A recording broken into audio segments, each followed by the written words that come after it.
Sejumlah calon aparatur sipil negara dan pegawai pemerintah dengan perjanjian kerja menggelar demo pada Senin 10 Maret 2025.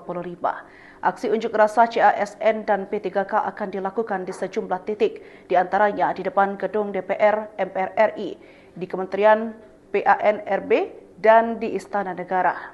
Mereka memprotes penundaan pengangkatan CASN dan P3K yang diumumkan oleh pemerintah sebelumnya.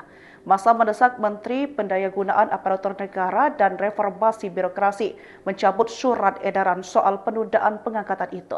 Sebelumnya, pemerintah memutuskan pengangkatan CPNS akan dilakukan pada 1 Oktober 2025, sementara P3K dijadwalkan mulai bertugas pada 1 Maret 2026 mendatang.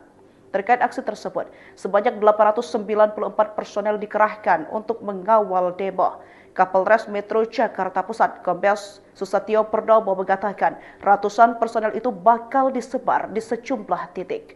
Tujuannya agar mereka bisa maksimal dalam mengawal jalannya aksi.